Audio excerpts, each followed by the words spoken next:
Greetings and welcome to Mount Olympus. I am Hercules Invictus, and today I welcome you to a new adventure in the shadow of the Celestials.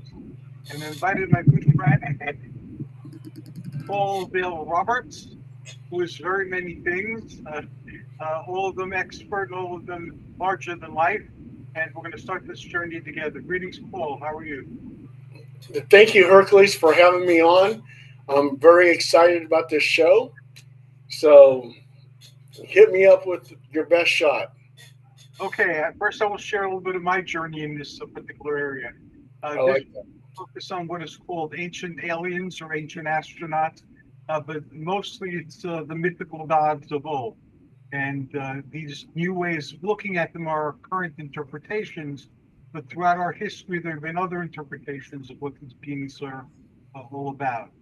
And so this will be an exploration of these entities, what role they play in our evolution, our development.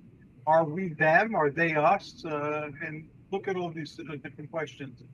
I was raised Greek. I was born here in this country, and my father was born in this country, but he grew up in Greece, and my mother is from Greece.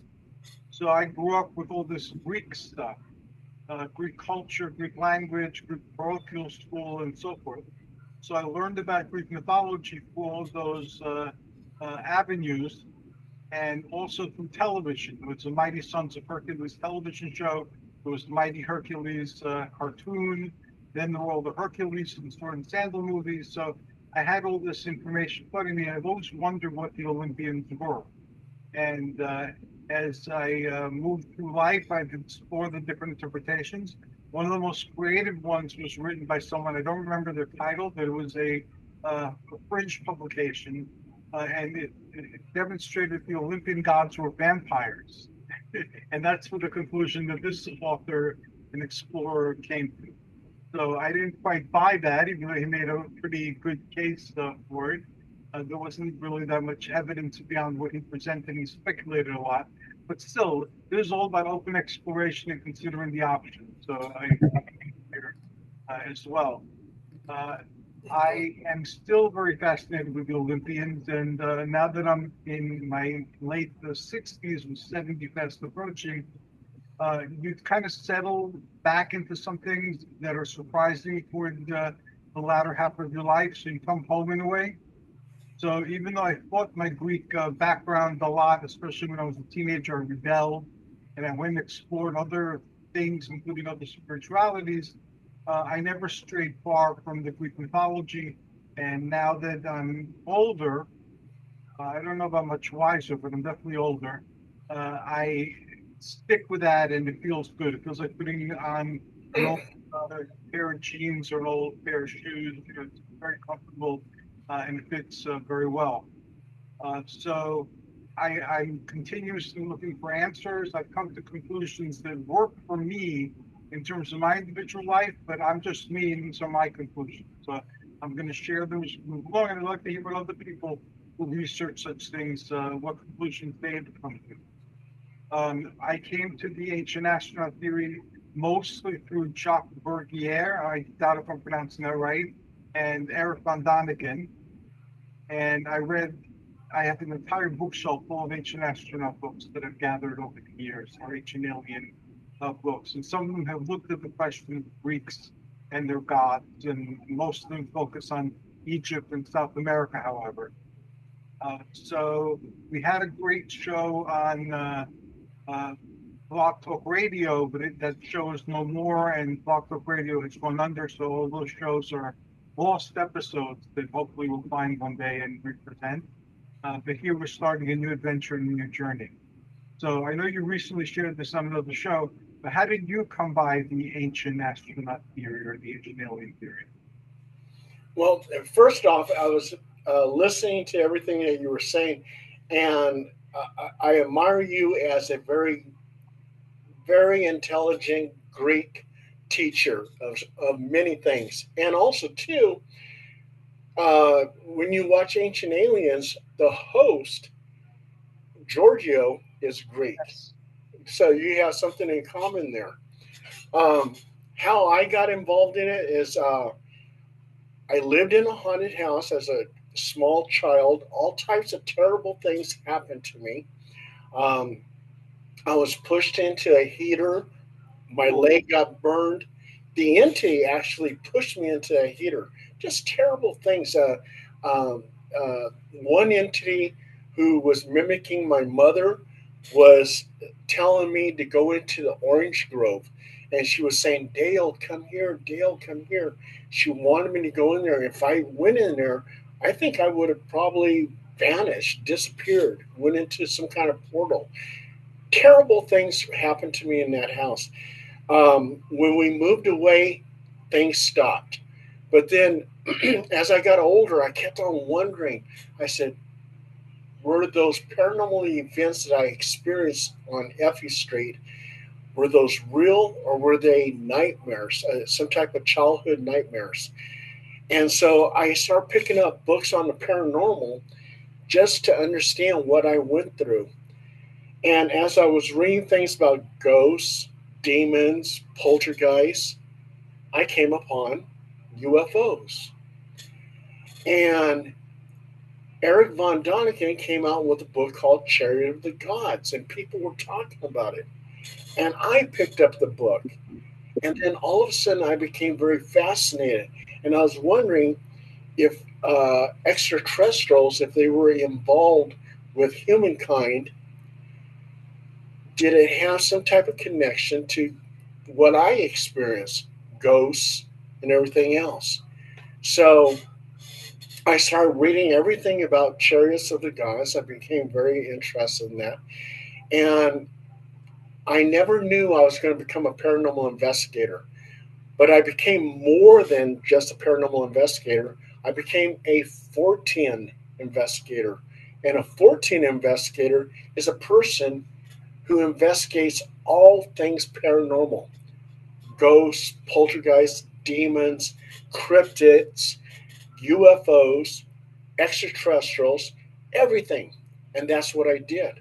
So, as a paranormal investigator for Halo Paranormal Investigations, I've been on something like 2,500 investigations. wow. And yeah, 2,500. And some of those were UFO night watches where we just watched the night sky. I did Area 51.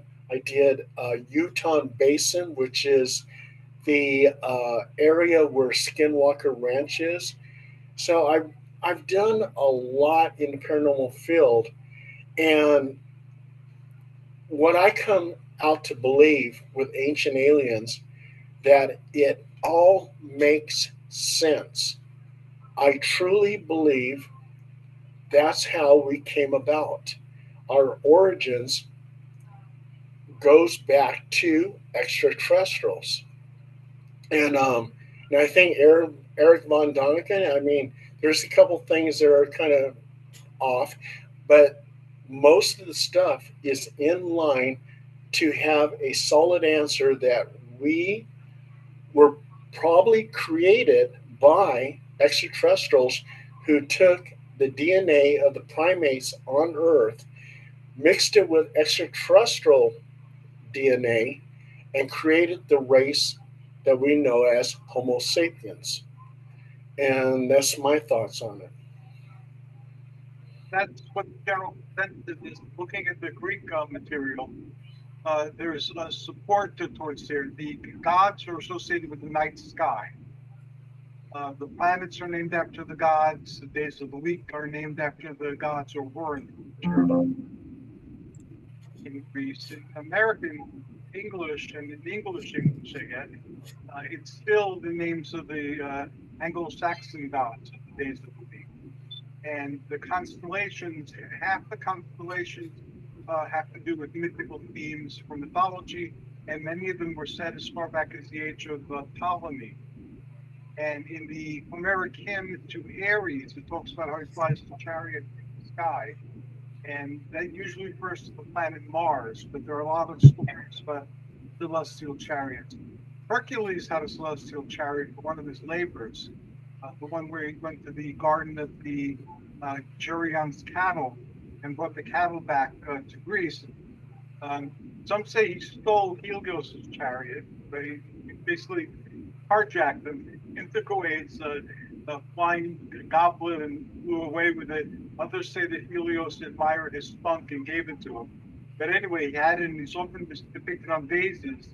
And the flying saucer analogy is apt because it's what the ancients used. It was both a cup and a saucer, full of crater.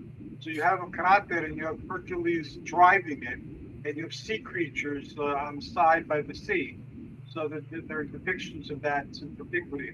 Also, there are artifacts, like there's the Antikythera device, and the Antikythera device, now they found 4 or 5 other ones too, so it wasn't a unique artifact. They were sophisticated as Swiss machinery was over 1,000 years later.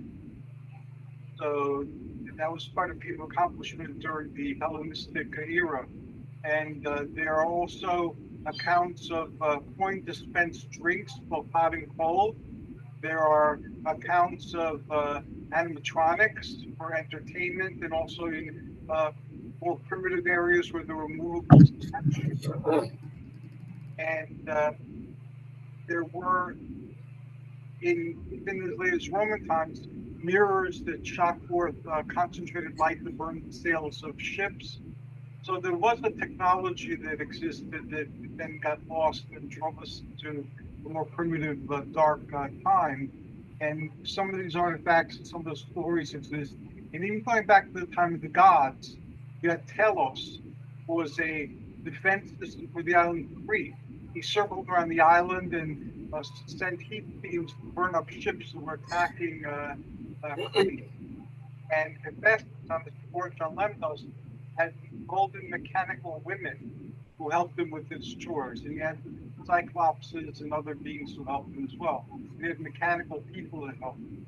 Some say the mechanical people looked like Athena because some of the material Hephaestus had a thing for Athena. He had a crush on her, so he couldn't have her, so he made robot Athena to help him with his work. So there's enough anecdotal evidence, there's enough physical evidence to show that there was some advanced something happening during that time. And the gods are associated with the planets and the stars, but there aren't that many myths that describe beings coming from another planet. Everything happens here. In space, there were different generations of abstraction. Like initially, there was chaos, which is a total unlimited potential and all possibilities. Then it becomes an abstraction. Then it becomes primordial of the forces of nature being personified. Then it goes to the Titans, so it's still very close to nature, but they were starting to look more like us. Then it went to the Olympian god. And now some say this is the age of man, after the age of heroes. So it's our time to be in control of the planet and its destiny. So although the state or gods coming from other planets in our system or from beyond, from the different constellation, it's not that much to be found in Greek mythology and Greek occultism and in the Greek material. So I'm kind of out on that, of where they came from, but they're here, and they are higher beings of some sort. That I'm in full agreement with. And also, too, Hercules, Eric von Däniken actually affected my life. And I'll tell you how.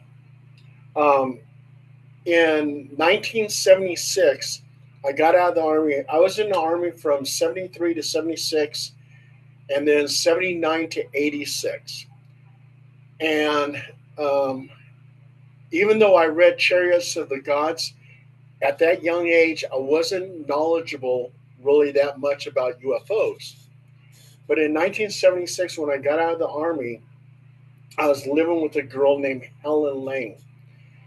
And Helen Lang, on one particular night, she comes through the door and she's screaming. And I go, "What's wrong?" And she says, "Just above my head, about 200 yards above my head was a UFO." And I looked at her and I go, "That's bull." And she goes, "No, no." And she was hysterical. She was crying. And I said, okay, if you're telling the truth, I said, let's go to the sheriff's office and make a report. She goes, okay, let's go.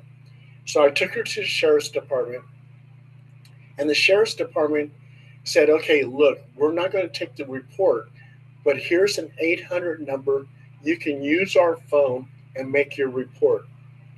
So she calls the number. It happened to be the Center of UFO Studies in Chicago, Illinois.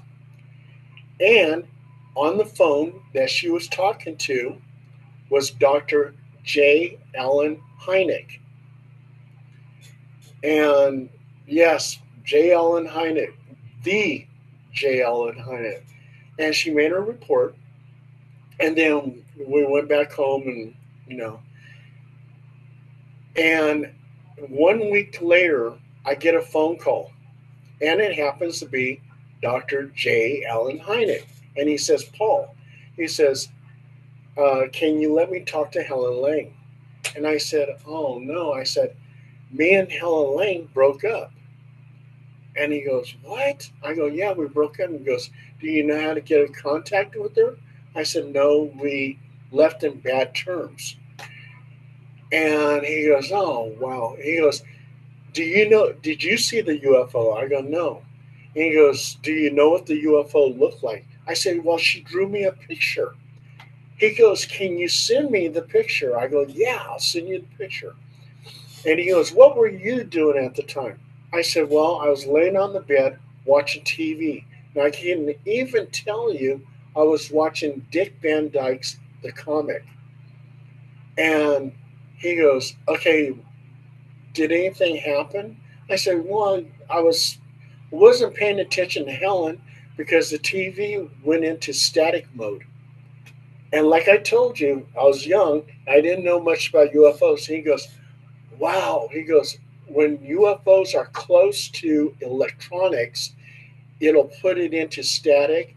If it's near a car, the engines will stall out. And you're telling me the TV went static? I go, yeah, it went static. He goes, oh, that is interesting. He goes, well, send me that picture. I sent him the picture. The Sacramento Bee wrote an article. And come to find out, Helen Lang was in the article. Oh, And wow. yeah, and she was talking about her UFO experience, what she experienced. And come to find out, two other people in Sacramento saw the very same UFO. That tells me that Helen was not lying. She actually saw this thing, and two other people in two different areas in Sacramento also saw the very same UFO. That, and now that just blew my mind. So in 1979, I went back into the Army. And how I got back into the Army is really dumb. But I was in a movie theater watching James Bond. And as I was watching this, I would go, I wonder what those military intelligence guys did. Because I remember seeing them. When I was in the Army the first time, I was an undercover MP, military policeman, working with CID, Criminal Investigation Division, Drug Suppression Team.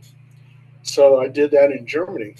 And we would come across these military intelligence guys, and they usually wore suits. So one day I saw this Army recruiter station, and I walked in and I said, hey, I said, what is it those military intelligence guys did? And the recruiter, he built it up like it sounded like James Bond. And before I knew it, I was signing on the dotted line, and I was going back into the Army. So I was going back into the Army, and I went to Fort Huachuca. I became a 97 Bravo intelligence analyst.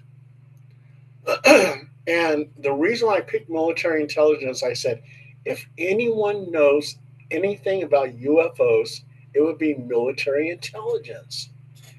So I went into military intelligence with that in mind. And come to find out, On one particular day, 6 photographs came in. And the 6 photographs were from our reconnaissance satellites or our reconnaissance aircraft. And it took pictures and video of UFOs in our skies. And the reconnaissance aircraft and the reconnaissance satellites are mainly for North Korea and Red China. And they would do like sit maps, and they would tell you this little dot was a T-72 tank. These image interpreters would actually look at these photographs. So on one particular day, me and another soldier, we went to Osan Air Force Base, and we did what is called a hot run. And the trunk of the car, you open up the trunk. I have one half of the combination, and the other soldier has the other half. And we turn it, and you open it, and there's a suitcase. Again, he has the other half of the combination. I have the other half, and we can open up the suitcase. Well, when we get to Osan Air Force Base, this hot run, there's a play card on the car, and it tells the police to let this car go through. There's no speed limit. We can go as fast as we can. And we pick up these rolls, these hot rolls, which happens to be film. And on one of the hot rolls were those 6 photographs of UFOs taken by, taken by our reconnaissance satellites. And on those 6 photos, you had a picture of something that looked like a globe. You had something that looked like a triangle. You had something that looked like a boomerang. You had something that looked like a cube. You had something that looked like a disc or a flying saucer. You had something that looked like a ball of lightning. And on the back of the photo were 2 words: intelligent movement. Oh, Yeah. Yes, intelligent movement. And I said, oh my God, Project Blue Book, they closed down in 1969, but here it is, 1981, and we're still investigating UFOs. And here's the proof. Oh, and I'll tell you, Hercules, I wanted to take those photographs, make copies of them, put them in my pocket, and walk out of there. But I didn't do that because I didn't want to go to prison. I did not. I did not want to see Fort Leavenworth. Yeah. So anyway, my job with these photographs was very simple.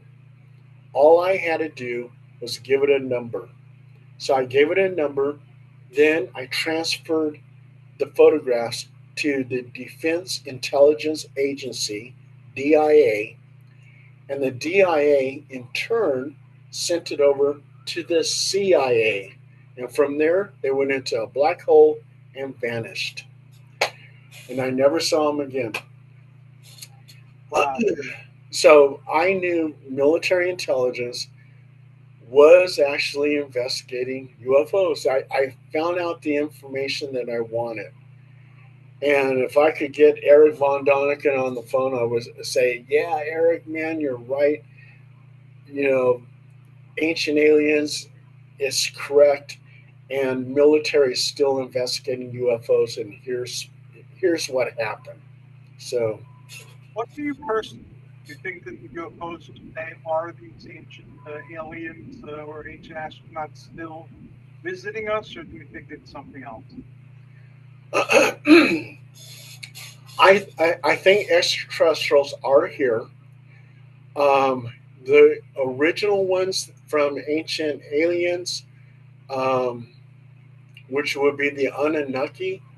I'm not really sure if the Anunnaki would still be here, but there is definitely we're being visited by a multitude of different extraterrestrials from reading all these different reports and everything else. So um, I definitely think they're here and they're mimicking us. They look like humans. Um, like if you look at your tall whites, your Nordics, and I think like the Greys are probably robotic, So yeah, and they don't need to land on the White House lawn and say we're here because they're so high in intelligence. They could be like level 3 or level 5. There's no reason to even tell humans that we're here because they can do whatever they damn well please. And and as with the White House, you had a bunch of UFOs over there in 1952 that were all in the sky and everything. So they can do whatever they want. Um, I during my time in military intelligence, I also too worked with a Korean ROK major. ROK is it stands for ROK, Republic of Korea, and this major claims that um, that he was working with a program over there, and I had a top secret SBI clearance. SBI means Special Background Investigation. And what he was telling me, he wasn't supposed to be telling me because I didn't have the need to know. But he told me anyway. And he claims that he worked with a very secretive military organization that was in an underground complex. And he was involved with what's called angel stops. And the military and extraterrestrials had a treaty, and they were doing a trade off. Um, the military wanted some of their technology, which they would provide if the military would allow them to abduct humans for their experiments. And they were only supposed to abduct so many humans. I heard about that. Yeah, angel stops. Yeah. And they over exceeded the amount of angel stops, which the military pissed them off. And before you knew it, the military was having skirmishes or fights with extraterrestrials. And I'm sorry, Hercules, go ahead. Have you had any direct experiences with UFOs or with aliens? Me? No, no, I haven't. But I have interviewed, as a paranormal investigator, I've interviewed, I interviewed people who have been abducted, who have implants on their bodies and stuff like that. I will share some experiences that, although they don't traditionally fit the pattern, they suggest that I've had encounters. One was, remember when Whitley Strieber's The Communion book came out? What's that? Was it Whitley Strieber? Whitley Strieber Communion. That came out. Oh yeah, yeah, yeah. I read that book.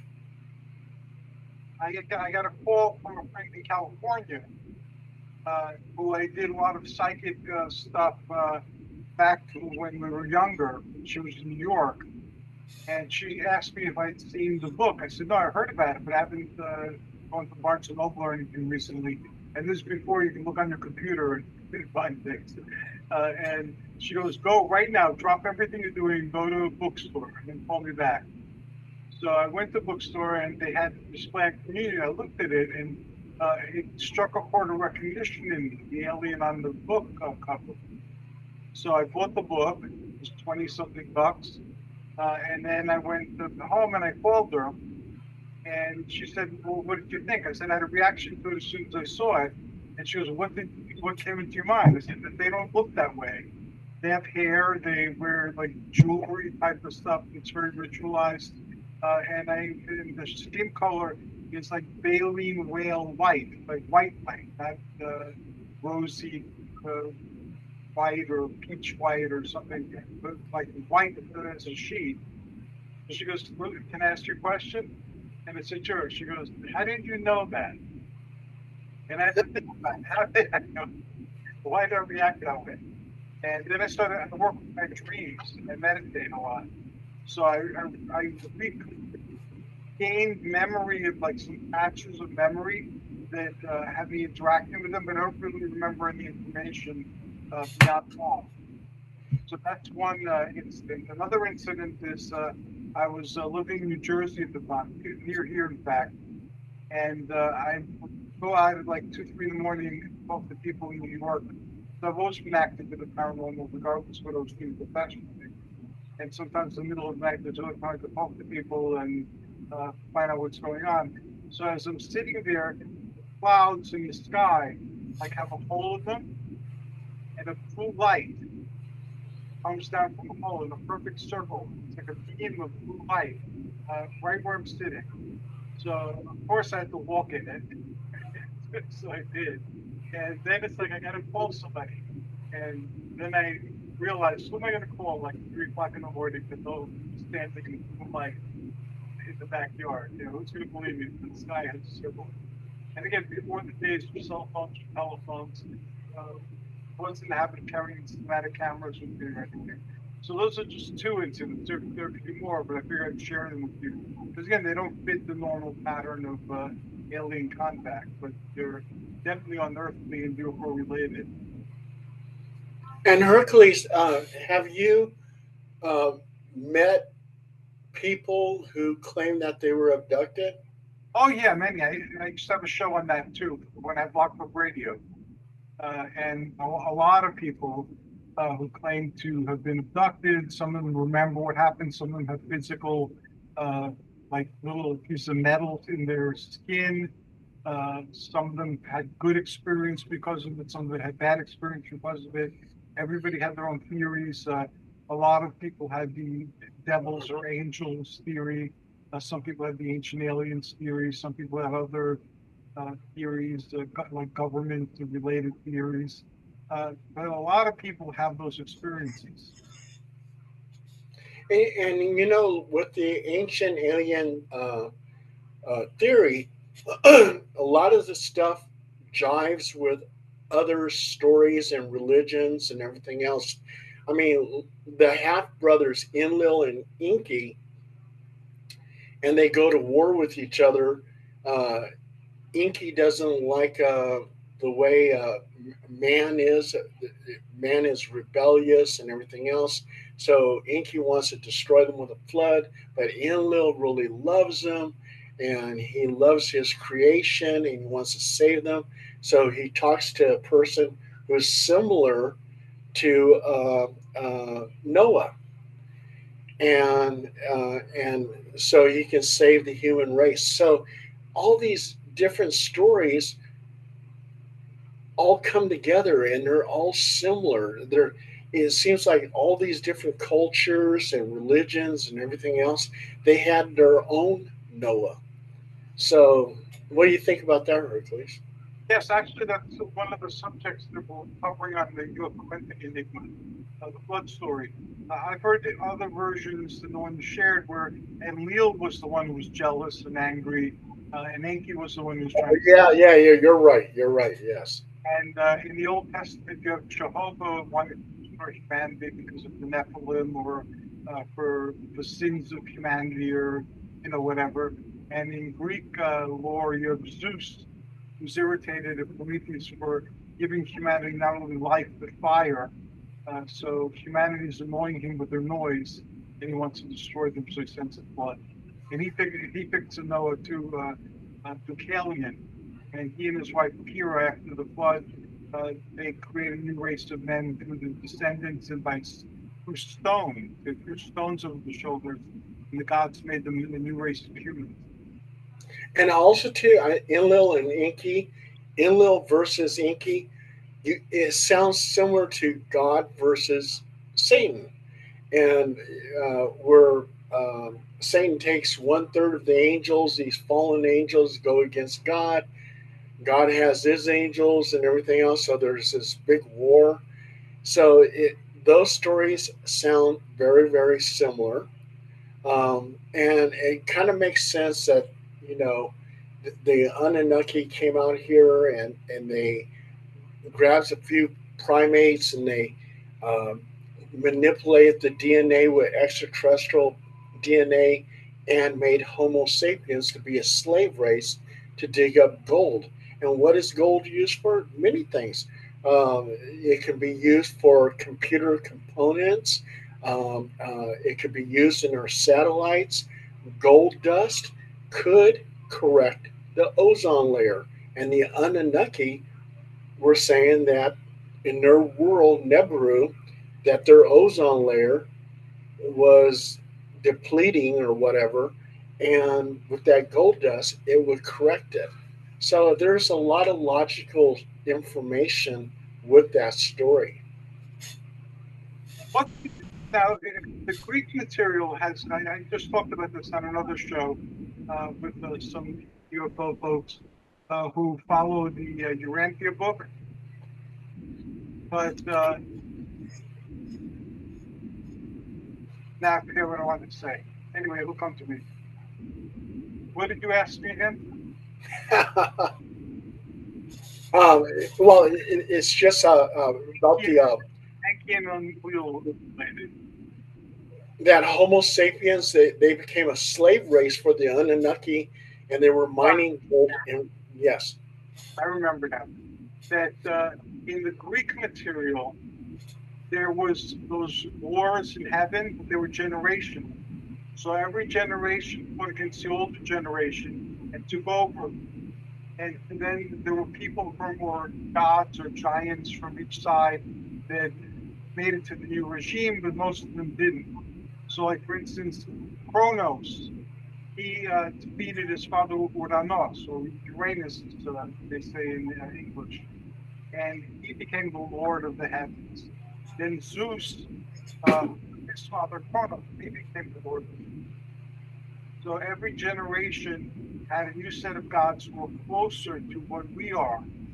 And there was an in between time called the Age of Heroes, when you had heroes like Hercules and Theseus and Agamemnon and Achilles and so forth. They were partially god and partially human. The Nephilim of the Bible times. And some of them were described as being giants, or if not physically, at least in spirit, they were giants. And now this is the age of human. And so again, it's our world now. We're the gods of this world, and what are we going to do with it? And sometimes it's scary what we're doing, scarier than some of the things that God did in antiquity. But I weren't created in the Greek material as a slave race. Uh, we were created as a separate race to serve the gods, but not in mind digging gold or metal or things like that. And they loved us in their way, and they guided the evolution of the humanity, and they even intermixed their blood, which is called ichor. It's not the same as human blood, not through genetic experimentation, by selective breeding. So they took lovers and they were able to create hybrid humans. And the hybrid humans were designed for specific purposes. Like, for instance, Hercules, his ancestor was Perseus, who killed the Medusa and rode Pegasus in the movie and had the metal owl Bubo in Clash of the Titans. That was Hercules' ancestor a couple of generations back. So Zeus was his father also, and Zeus fed Alcmena, who was of the line of Perseus, and he added his blood to that line, and Hercules was like double a descendant of Zeus. And he was created because the gods needed a particular type of being to help them for the giant. So again, it's not something that happened once. It's something that happens with each generation. And when Olympus took over, and we're in a post-Olympian age right now, the Olympians, their influence is still very much felt, still very much around. But some of the Titans are very active now. Some of the nymphs, satyrs, and other elemental presences, there during the Olympian heyday are still here now. So not everything, not all the Titans got wiped out. Before that, not all the primordials got wiped out. They just kind of, some of them wound up in prison and Tartarus. Some of them were forced to retire, like Kronos, who had paradise. They gave him and he retired there, like going to Florida. They are marvelous. So I don't think they meant this ill collectively. You know, and Hercules, you made me think. There was somewhere I read this, but a Greek historian was mentioning that Hercules was going to some place where it was just designated for gods, and as he got to the gate, uh, the guard looked at him and talked to him and was saying, "This is a place designated for gods." It could have been Mount Olympus, I don't know. And then he looked at Hercules and says, "You know what? You're half god. So, yes, you're welcome. You can come in here." Have you heard that story? I've heard that version of the story. In most stories, Hercules promised that he would go to Olympus if he completed 12 labors. And these are labors that had to be performed. And they altered the face of the planet and made humanity a lot safer collectively with all these monsters and other noxious beings roaming around wreaking havoc. Um, in potteries, and in paintings and statuary, he's often depicted either taken by Athena, the throne of Zeus, or he's painted driving a chariot up the skies toward the gods on Mount Olympus. Like Jesus in Christianity, he went down to the underworld and came back from the underworld also. So he survived the journey to the underworld in Hades. Although in the Greek material, part of him remained in Hades. And And many people give you God know, it's right. kind of interesting. And And Hercules, what's kind of interesting too is these mythical creatures like the unicorn, centaur. I actually think that they existed, and the reason why is because you look at a unicorn and he has that horn that comes out from his forehead. That would be a great weapon in battle. And I think that extraterrestrials were, not only manipulating the DNA of primates and making Homo sapiens, but they were also too creating very unusual type of animals. Um, let's say the centaur, half horse, half man, but you have this powerful beast in a wartime situation where the man could be holding a bow and arrow and have the ability to move as fast as a horse because he is half horse. Do that's you? the subject of a whole bunch of shows. But yeah, I believe that these things existed and they still exist. If you're sensitive to the elemental kingdom or the nature spirits or the folklore entities or the anima mundi, it's full of satyrs and centaurs and maenads and nymphs and all sorts of creatures. But with the unicorn, you know what the Greek name for unicorn is? No. Rhinoceros. Oh. That sounds like It, it sounds like something. Yeah. rhinoceros. The unicorn originally used to designate in antiquity as rhinoceros. So I think part of the unicorn is Europeans saw rhinoceroses in Africa. Oh, rhinoceros. Yes. Rhinoceros, rhinoceros in English. Oh. Okay. Okay. I never knew that. Yeah, so some of them were description of travelers who'd seen things. Like for a long time in Europe, they didn't believe that the gorillas existed. They thought it was a made-up animal, you know. But then later on, some came in their news and they saw that it wasn't a made-up animal. that it existed. So with the rhinoceros, I believe there were unicorns too, but also I believe that some of the fabulous beasts were confused with other creatures, like the centaurs. There are complete depictions about one being. It's obviously men riding horses bareback. So the earliest centaurs, insofar as something physical, were when the Asian riders from the steppes came into the Greco-Roman area, like like later Huns or other such people or Mongols, and they came near the Mediterranean Sea, that they inspired the tales of the centaurs. And the centaurs were said to be enemies of the Amazons, and they lived in the Amazon lands, and that's near Scythia, where there were tribes of horsemen that galloped the steppes and could have inspired such legends. Also, too, a lot of people that they when they look at the pyramids and they wonder, they say, how were the pyramids created? And a lot of the ancient stories, like with Easter Island, with the pyramids and everything else, they said that the stones levitated and went into the various positions on the pyramid, and all the other ancient structures, and that kind of makes sense because if you look in the Bible, when they talk about the walls of Jericho coming down because of the sound of trumpets, it sounds like to me that ancient man had the knowledge of using sound to move objects. Yes, I'm fascinated by feats of engineering and construction and architecture that the ancients performed.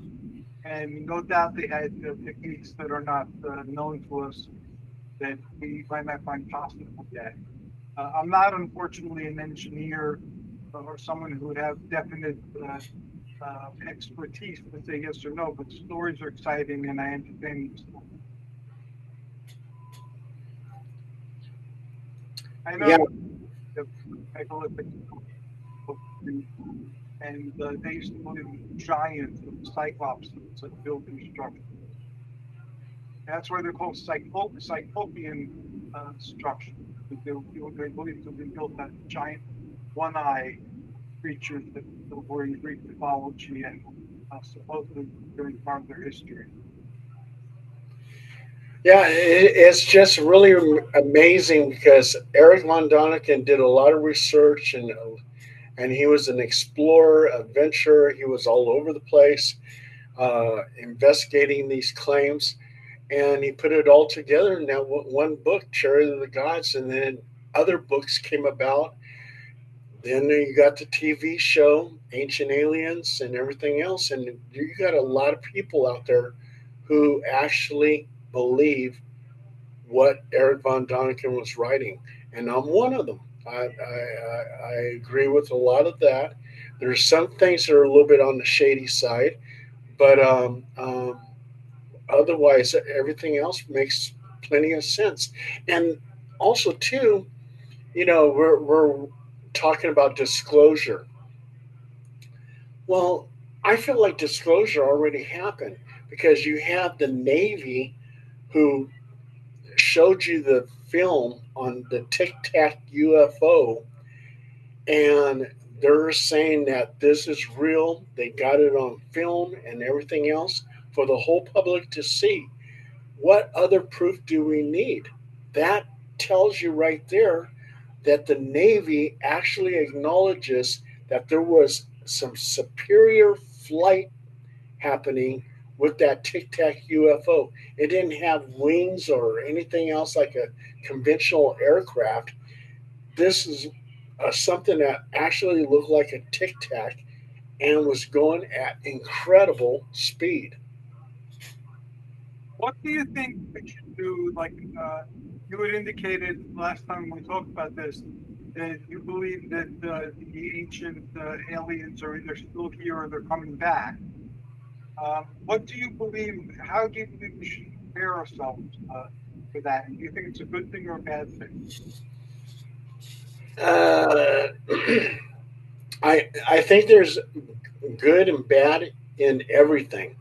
So in the universe, you do probably have some good extraterrestrials are looking for our welfare, and you probably have some extraterrestrials that are not looking at our welfare, looking at their own agenda. Um, I think what's holding a lot of extraterrestrials back is that they do have some type of code, something like in Star Trek, a Federation code where they say, do not interfere with mankind, let them evolve, let them do what they have to do, let's watch them. That's where you got in the Bible the Watchers. Right. I think they're actually watching us evolve, and they do interact with us, with certain people. Okay, let's abduct this person, do some experiments, erase their mind so they don't remember what happened to them, and put them back. Um, but at some point in time, like in the Bible, it says that Jesus is going to come, the second coming. Well, the second coming, I believe, is the extraterrestrials. They are the second coming, and and it's going to happen at some point in time, but we just don't know when. What do you think about the UFO spirituality approaches? Like, for instance, the Ohaspe or the Grantia book or Marius or the I Am movement, parts of it, like I Am Nation. What do you think will claim that they cannot have advanced extraterrestrials now? A lot of the, unfortunately, there's a lot of people that take the UFO information and they change it into some type of a spiritual cult uh, uh, situation, and having people believe that this is going to happen, this is going to happen. Like in San Diego, that one cult where they thought this one comet is coming in and it's going to sweep them and take them to an alien planet. Escape, yeah. Yeah, yeah. So I mean, just like in the paranormal field, you have people who are trying to look for a scientific answer. Then you have other people who go off into the spiritual la la land, and they start believing all kinds of crazy things.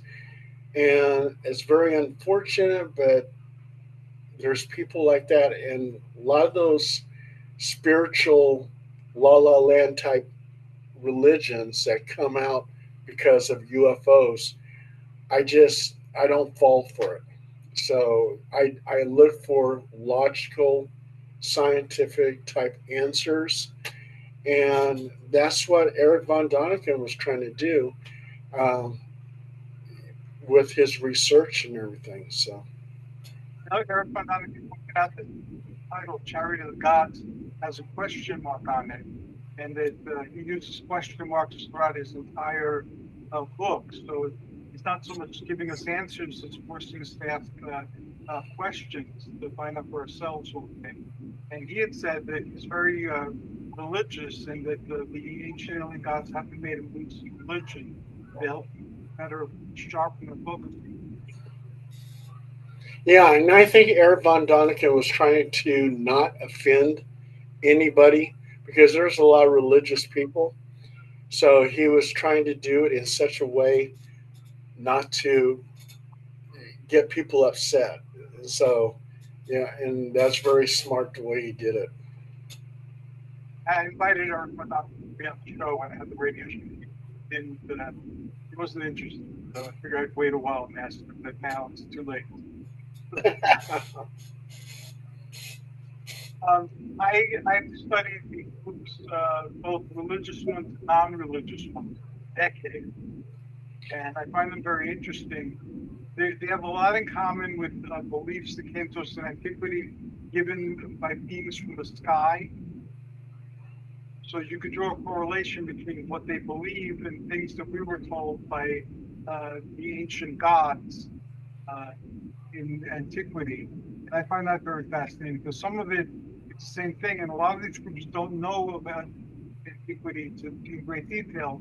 So they're conveying information they don't really have a primary source from, other than from a spiritual source.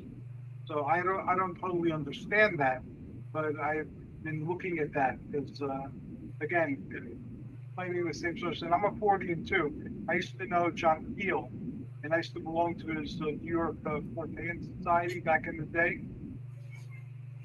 And Charles Fort was fascinating. He wrote Disneyland of the Gods, which again shows that there's some trickster element to the phenomenon.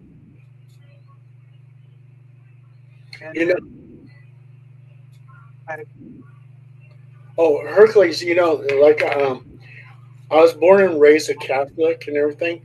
And one of the things I used to ask my priest, I said, is God an extraterrestrial? And the priest would get really, really upset with me. And he goes, what makes you think that? I said, well, he's from the heavens, right? And the priest goes, yeah. And I said, he wasn't born on earth. He goes, no. So that means he's not terrestrial. And if he's from the heavens, wouldn't that make him extraterrestrial? And the priest would get really upset and shake his head. He goes, oh, all right, yeah, he would be extraterrestrial, but we don't look at it that way. I go, well, how do you look at it? And I mean, you're talking about angels. They're not terrestrial, they're from the heavens, fallen angels. They came down to earth. I mean, it tells you all right there,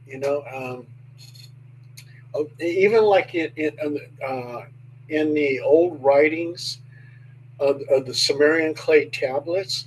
I mean, they're talking about, they're describing something similar to the Garden of Eden, and the Garden of Eden, from the way they're describing it, seemed like it was a testing ground. That would make sense. They're testing, and they said, okay, well, Eve, don't eat from the tree of knowledge, okay, because you'll have all the knowledge of God. Don't do it. And she does it. So I mean, they're testing her will and stuff like that. So um, you put it all together, and it comes out to be ancient aliens. we're going to be looking at this question for a long period of time, and I'll be evolving the UFO into Enigma so we won't have as much crossover. And we'll start another UFO show that I will tell the host about you, and you can research you and have you on his show too. It's called Flying Saucers Here and Now. So his background, his name is Michael Del Rusi. He and his brother, in the early days of UFO magazines, when there was Xerox copies of UFO material, they had a magazine for a number of years, and it was called Flying Saucers Here and Now. He's going to be continuing his and his brother's work now on Zoom and YouTube. So we already had a sample of the show earlier this week. Now that's going to be joining us once a month. And your ideas are always welcome. You have an extensive range of background and your perspectives that very few people have. And you also have a lot of paranormal experiences. I had one that was very similar to you as a child. I'm Greek, again, as everybody knows. And because Greece was under occupation from Turkey, a lot of Islamic beliefs made it into local beliefs, including the belief in jinn.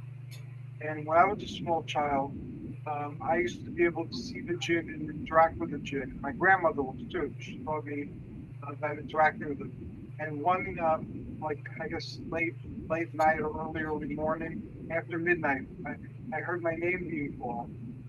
And then I got up, and one of the jinn was pulling me to walk into the wall. So I started going for this because I wasn't afraid of it. They hadn't done anything bad to me. And then something told me to stop, and I stopped. And then later on, I found out from my grandmother that if I had walked the wall, I would have died in this realm, and I would have been stuck in the realm of the jinn. So it's a good thing something decided to yell and make me stop. Wow. So where can one go to find your books and get involved in the wonderful universe whose doors you've opened up for your life work? Thank you, Hercules. Okay. Yeah, people can contact me. They can Google or Bing my name, Paul Dale Roberts. You'll see some of my articles.